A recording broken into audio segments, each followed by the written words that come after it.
नमस्कार शेतकरी मित्रांनो. आजच्या व्हिडिओत आपण बघणार आहोत की कांद्याचा भाव कमी झाल्या कारणाने कांद्याच्या ढिगाऱ्यावर बसून शेतकऱ्यांनी आक्रोश केलेला आहे. काळ्या आईची सेवा करत रात्रंदिवस रक्ताचं पाणी करून पिकवलेल्या कांद्याला केवळ 100 रुपये प्रति क्विंटलचा कवडीमोल भाव मिळाल्याने बुधवारी एका शेतकऱ्याचा बांध फुटला. काय आहे ही बातमी आणि कशा प्रकारे त्या शेतकऱ्यांनी संताप व्यक्त केलेला आहे तो आजच्या व्हिडिओमध्ये आपण जाणून घेणार आहोत. तर चला आपण व्हिडिओला सुरुवात करूया. शेवटपर्यंत व्हिडिओवरती नक्की राहा. काळ्या आईची सेवा करत रात्रंदिवस रक्ताचं पाणी करून पिकवलेल्या कांद्याला केवळ 100 रुपये प्रति क्विंटलचा कवडीमोल भाव मिळाला. त्यामुळे एका शेतकऱ्याचा बांध फुटला. वाहतुकीचा आणि मजुरीचा खर्चही न निघाल्याने हवालदिल झालेल्या या शेतकऱ्याने कांदा मार्केटच्या मुख्य प्रवेशद्वारावरच ट्रॉली भर कांदे फेकून दिले. एवढंच नाही तर भर उन्हात त्याच कांद्याच्या ढिगाऱ्यावर झोपून या शेतकऱ्याने टाहो फोडला. लासूर स्टेशन तालुका गंगापूर येथील कृषी उत्पन्न बाजार समितीत घडलेल्या या घटनेने कृषी व्यवस्थेचे विदारक वास्तव पुन्हा एकदा चव्हाट्यावर आणलेले आहे. वैजापूर तालुक्यातील करंजगाव येथील शेतकरी विश्वनाथ कचरू उगले यांनी मोठ्या आशेने आपल्या 20 क्विंटल कांदा ट्रॅक्टरमध्ये भरून लासूर स्टेशन मार्केटमध्ये आणला होता.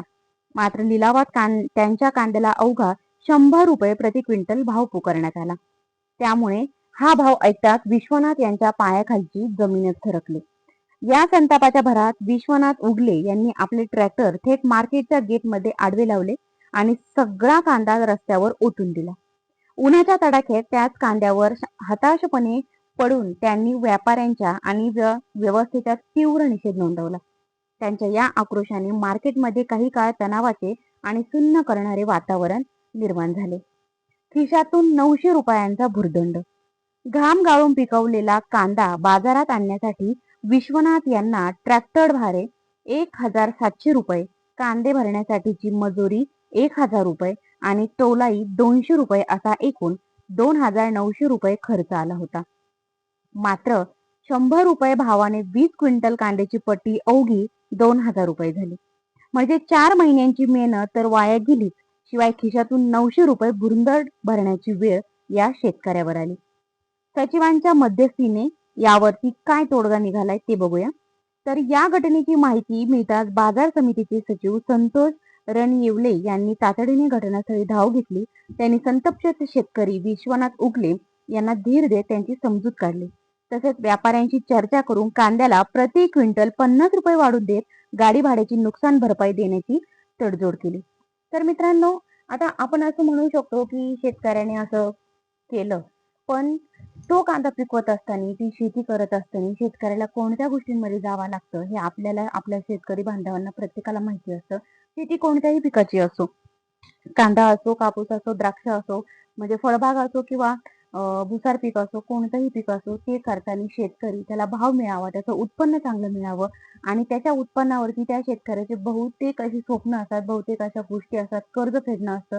सगळ्याच गोष्टी शेतकरी त्या शेतीच्या मालावर त्याच्या आधारे त्याने ते बघितलेलं असतं आणि ज्यावेळी त्याच्या त्या मालाला कवडीमोल भाव मिळतो त्यावेळेस प्रत्येक शेतकऱ्याची परिस्थिती या शेतकऱ्यासारखीच होऊ शकते. कारण या शेतकऱ्याने सुद्धा घाम गाळूनच ती शेती पिकवलेली असणार आहे.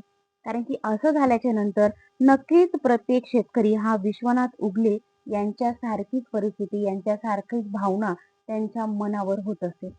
तर मित्रांनो, अशा प्रकारे आजच्या व्हिडिओत आपण शेतकऱ्याची ही परिस्थिती बघितली आणि खरंच कांदा उत्पादक शेतकऱ्यांची परिस्थिती सध्या तरी हीच आहे. पावसामुळे झालेलं नुकसान, येणारा खर्च, मजुरी, वाहतूक सगळ्या गोष्टी पाहता जर शेतकऱ्याला जर कांद्याला बाजारभाव जर मिळत नाहीये तर शेतकरी संतापणारच, ही त्याचा स्वाभाविकता आहे.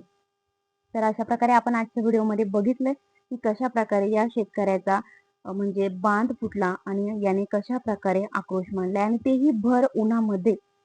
तर आपण आजचे व्हिडिओ जाणून घेतले. काय वाटतं तुम्हाला मला कमेंटमध्ये नक्की सांगा आणि चॅनलवरती नवीन असाल तर चॅनलला सबस्क्राईब करा. धन्यवाद.